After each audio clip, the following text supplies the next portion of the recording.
네, 정주진 박사님. 예. 3.15 부정선거 4.19 혁명을 계기로 우리 박정희 군수기지 사령관과 송교찬 육군 참모총장이 정면 대립하는 그런 모양새를 보였습니다. 그죠? 네. 육군 본부에 근무하던 이제 648기 중심 영관급이 보면 그 소령 중령 대령 영관급 장교들이 박정희 편을 들고 나서고 이들이 이제 5.16 정변의 주축 세력이 됐는데, 이번 시간에 이런 648기생들의 집단 행동에 대해서 한번 살펴볼까요? 네. 그래서 이제 4.19 혁명으로 이승만 대통령이 하야를 하고, 네.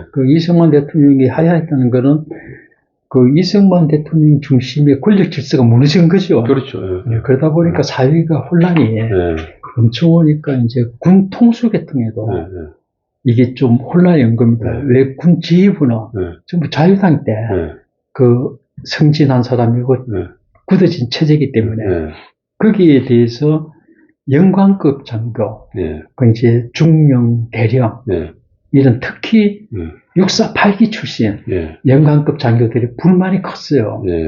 이런 거면은 전쟁 끝나고 승진이 잘 안 되고 적체되니까 그 당시에 별을 달고 있던 중장들도 나이는 많지 않았습니다. 그래서 이제 해방 후에 군사영학교를 일찍 들어간 사람들은 그 창군 세력이 돼갖고 막 군수뇌부를 다 이제 포진을 하니까 그 뒤에 들어간 사람들은 승진할 기회가 없었던 거예요.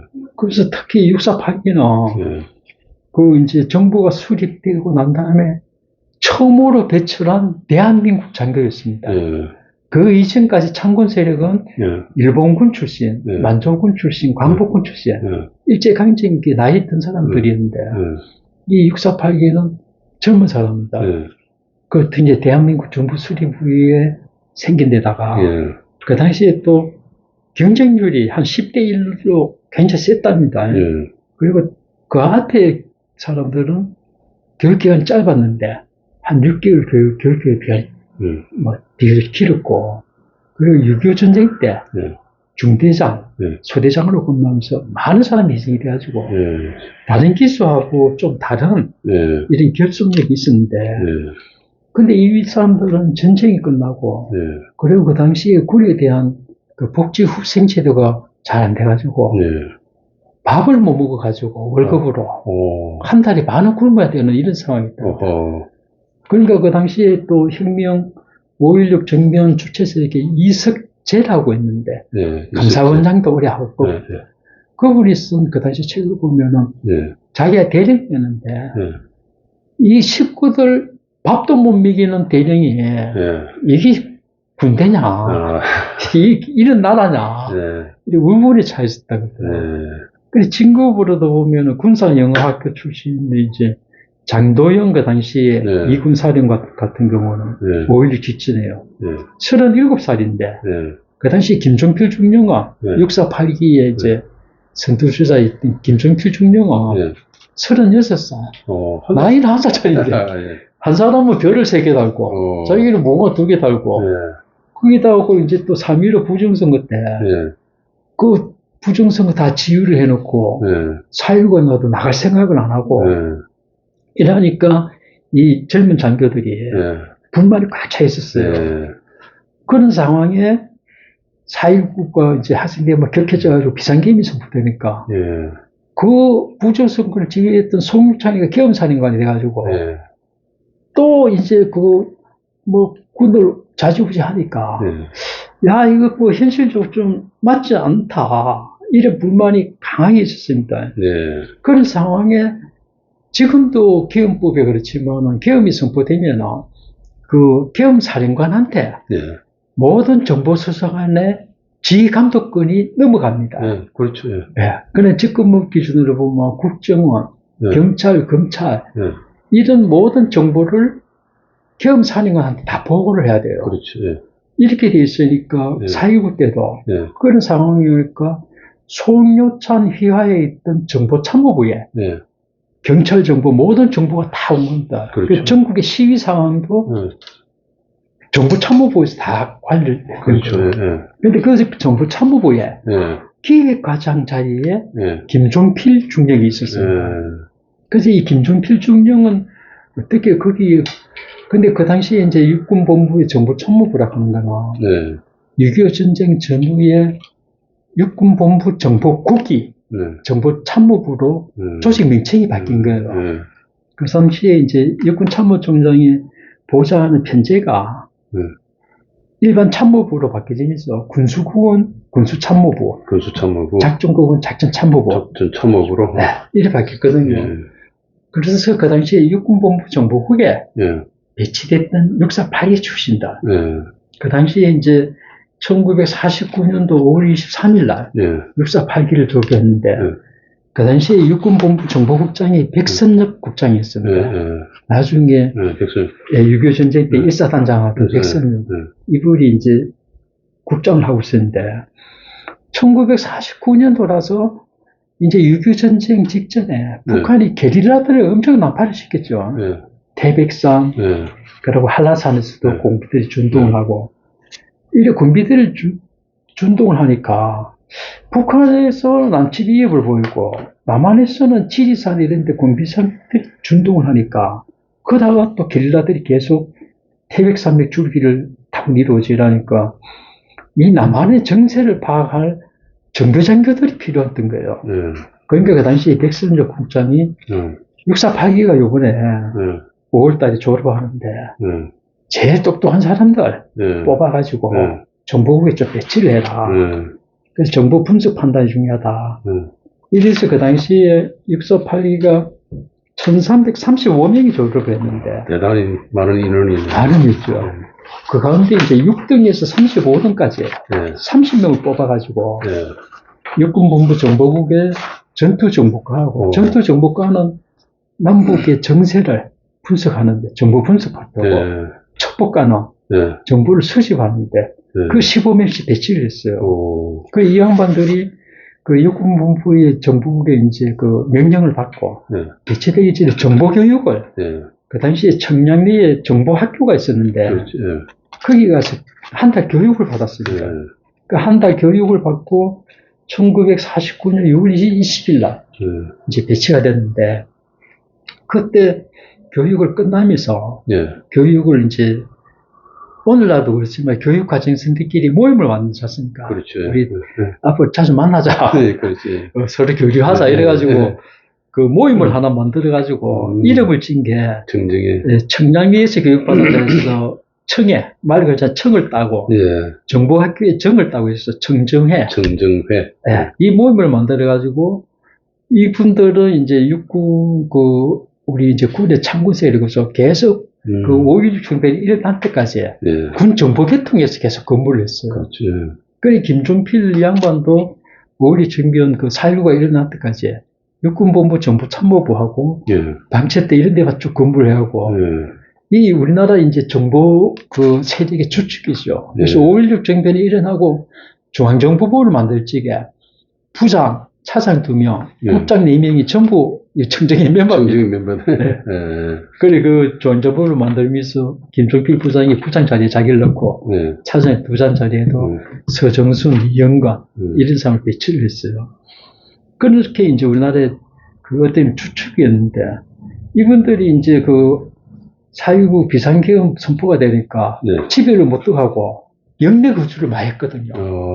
그러니까 이제 그때 육군본부에 근무하던 648기들이 정부 참모부로 오니까 야 이거 어떻게 돌아가나 이렇게 궁금할 거 아닙니까? 그러니까 김종필 방에 모여가지고 기획과장 기획과장 모여가지고 정보도 보고 야씨 우리는 어떻게 해야 되냐 이거 뭐 우리 중정 달고 맨날 6.25 때 뭐 동기들 다 죽고 이랬는데 뭐 평생 이리 살아야 되냐 이렇게 이제 자기를 한탄 그래서 시국을 이제 반담하다가 우리 지금 보니까 군에서 열세탄 하나 다 물러나야 된다.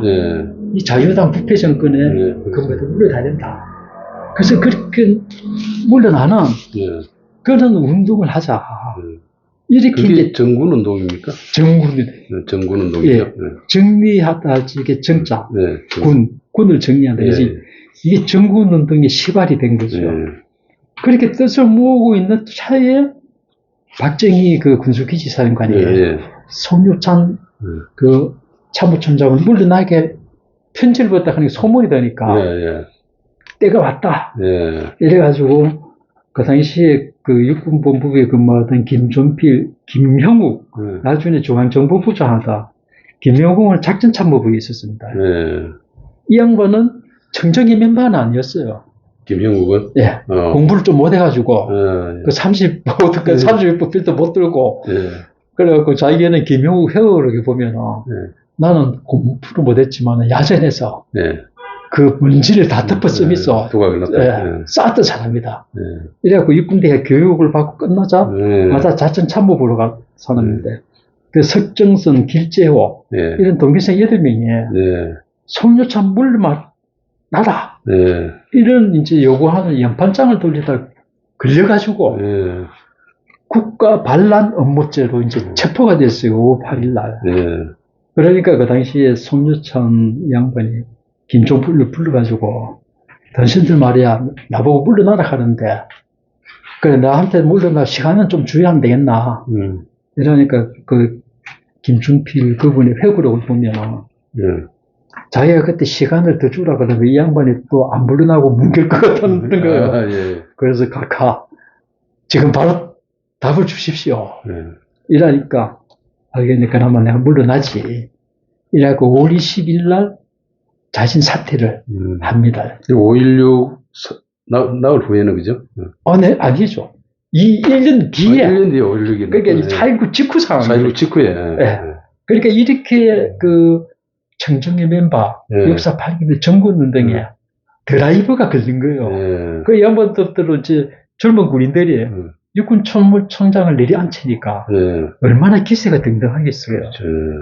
그래가지고 이제 그 정군운동이 돼가지고 그집 1년 동안 군의 변화의 바람을 계속 일으켜서 나중에 5.16까지 가는 겁니다. 정군운동. 이 정군운동이 5.16으로 가능한 시발점이 되고 박정희와 그 6.48기가 결합하게 되는 이제 시발점이 되는 거죠. 계기가 됐구나.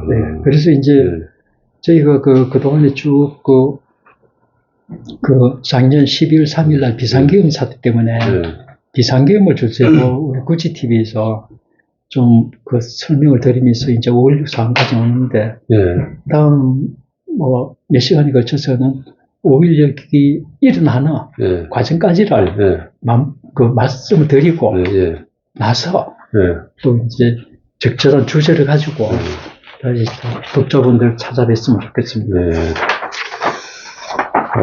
참 우리가 그 시국에 그 참 또 이렇게 그 반민교사 내지는 또 겨울이라고도 할 수 있는 1960년대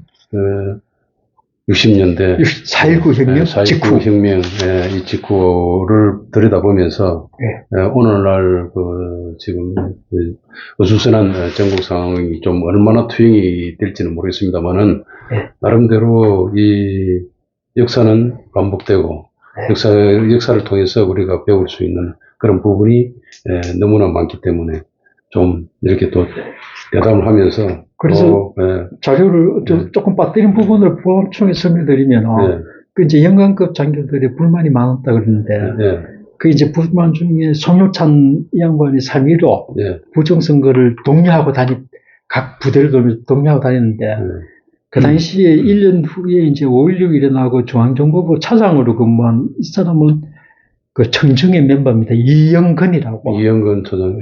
김종필 부장 밑에 차장이 둘이었는데, 이영근 서정순이었는데, 그 이영근 이분이 남긴 기록에 보니까, 자기가 그때 3.15 부정선거 때 2사단 방첩대장을 했는데, 특무대장을 하고 있었는데, 송유찬, 그때 특무대를 통해서 부정선거를 지도를 했어요.